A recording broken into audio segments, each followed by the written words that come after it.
டே 3 இன் ராசல் கைமா. Vacation டைம்னால morning எந்திக்கிறது late தான். 10 மணிக்கு மேலே தான் எந்திரிச்சது.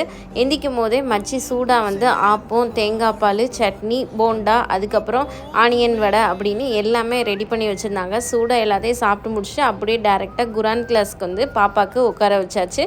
ஈவினிங் மேலே தான் வந்து டின்னருக்கு ஃப்ரெண்டு வீட்டில் வந்து டின்னர் சொல்லியிருந்தாங்க.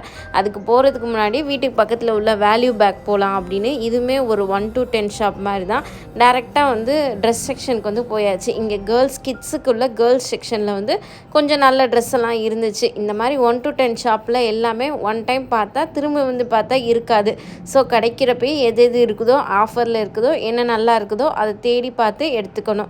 இங்கே கொஞ்சம் பர்ச்சேஸ் எல்லாம் முடிச்சாச்சு. வேல்யூ பேக்கில் ஃபுல்லாக பார்க்க முடியல. அந்த ஒரு செக்ஷனை மட்டும் பார்த்துட்டு அப்படியே வந்து கிளம்பிட்டோம். நைட்டு டின்னருக்கு அவங்க வீட்டுக்குமே போயாச்சு. ஃப்ரெண்டு வீட்டில் வந்து டின்னருக்கு கார மக்ருனி, கேசரி, சட்னி, தோசை அப்படின்னு எல்லாமே ரெடி பண்ணியிருந்தாங்க. எல்லோரும் சேர்ந்து உட்காந்து அப்படியே கதை பேசிக்கிட்டே வந்து சாப்பிட்டு முடிச்சுட்டு நைட்டு வந்து ஒரு 11:30 கிட்ட வீட்டுக்கு ரிட்டன் கிளம்பி வந்தாச்சு. இப்படி தான் டே 3 போச்சு. நெக்ஸ்ட் டே 4ல் பார்க்கலாம். இன்னும் 3 days தான் இருக்குது. நீங்கள் ராசல் கைமாலேருந்து பார்க்குறீங்கன்னா எங்கெல்லாம் போகலாம் அப்படின்னு கமெண்ட்டில் சொல்லுங்கள். நம்ம பேஜை மறக்காமல் ஃபாலோ பண்ணிக்கோங்க.